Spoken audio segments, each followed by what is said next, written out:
কেউ যখন নিজেকে মুসলমান দাবি করে, আমার মনে হয় তার উচিত এই দাবি করার আগে অন্তত কোরআন শরীফ একবার ভালো করে পড়ে দেখা। কোরআন শরীফটা কিন্তু খুব একটা বড় নয়। দেখেন, এর অর্ধেকটা আরবি আর অর্ধেকটা আছে বাংলা, আর একটা হচ্ছে বড় ছাপা। এটা কোরআন শরীফ পড়তে বেশি সময় লাগে না, 2-4 দিনে বেশি সময় লাগে না। কিন্তু অত্যন্ত পরিতাপের বিষয় হলো সত্য যে অধিকাংশ মানুষ কোরআন শরীফ জানে না। কোরআন শরীফ জানে না, তারা নামে মাত্র মুসলমান। এরা খুবই বিপজ্জনক। আসুন আমরা কোরআনের কয়েকটা গুরুত্বপূর্ণ আয়াত নিয়ে আলোচনা করি। আজকে আমরা যেটা আলোচনা করব সেটা হচ্ছে 10 নম্বর সূরা, 10 নম্বর সূরা ইউনুসের 94 নম্বর আয়াত। দেখেন এখানে কি বলা আছে, দেখেন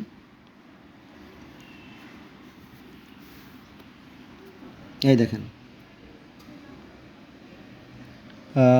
পবিত্র কোরআন শরীফের 10 নম্বর সূরা ইউনুসের 94 নম্বর আয়াত। এই যে আমি আমি তোমার প্রতি যা অবতীর্ণ করেছি, অর্থাৎ কোরআন অবতীর্ণ করেছি, আমি তোমার প্রতি যে কোরআন অবতীর্ণ করেছি ওতে যদি তুমি সন্দিহান হও, তবে তোমার পূর্বের গ্রন্থ যারা পাঠ করে তাদের জিজ্ঞাসা করো, তোমার নিকট সত্যই এসেছে, তুমি কখনোই সংশয়ীদের অন্তর্ভুক্ত হয়ে না।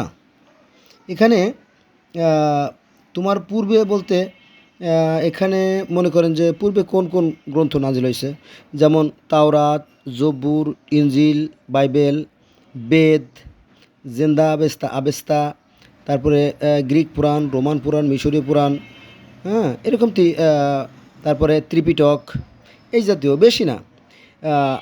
আমরা ইসলাম ধর্ম থেকে জানতে পারি যে পৃথিবীতে নবী আসছে 1,24,000 অথবা 2,24,000। আমরা সবগুলো বাদই দিলাম, অন্তত কিছু তো আমরা রাখতে হবে, তাই না? একদম সবাইরে বাদ দিলে তো হবে না, তাই না? কিছু রাখতে হবে।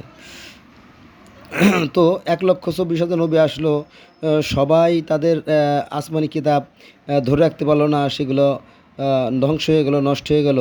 কিন্তু কোনো একটা নির্দিষ্ট ধর্ম থেকে গেল, এটা তো আর মানা যায় না, তাই না? হয় না, এটা যুক্তিতে খাটে না আর কি। যাক, তাই না? তো ঠিক এভাবে কোরআনও বলছে যে অতীতে অনেক বিধান ছিল, তবে মানুষ মাত্রই ভুল করে, মানুষ ভুল করতে পারে। হ্যাঁ, এ দেখেন ভুল হইতেই পারে, স্বাভাবিক। বলছে আমার বিধানে কোনো পরিবর্তন নেই, এটা আল্লাহ বলতেছে আমার সৃষ্টির বিধানের কোনো পরিবর্তন নাই, আমি সবাইরই সমান বিধান দিছি, এটা আর কি। আমি তোমার প্রতি যা অবতীর্ণ করেছি ওতে যদি তুমি সন্দিহান হও, তবে তোমার পূর্বের গ্রন্থ যারা পাঠ করে, পূর্বের গ্রন্থ কারা পাঠ করে? আমাদের আগে অনেক গ্রন্থ পাঠাইছে, আমরা এটার সাথে অন্তত তুলনা করে দেখতে পারি, তাই না? যদি কোরআনের সাথে মিলে যায়, যদি কোরআনের সাথে মেলে তো ঠিক আছে, আলহামদুলিল্লাহ, আমরা মেনে নিলাম। আর যদি না মেলে তাহলে সেটা বাদ। কিন্তু দেখবেন যে কেউ মিলাতে রাজি না, কেউ মিলায় না, বরং হ্যাঁ গালাগালি। এই জন্য আমি মাঝে মাঝে যে কথা বলি যে এই হিংসা, বিদ্বেষ, ঘৃণা থেকে এই ধর্মগুলো সৃষ্টি হয়েছে, কিন্তু সৃষ্টিকর্তার বিধানগুলো কিন্তু ঠিক আছে। তো বন্ধুরা, আজকে এই পর্যন্তই।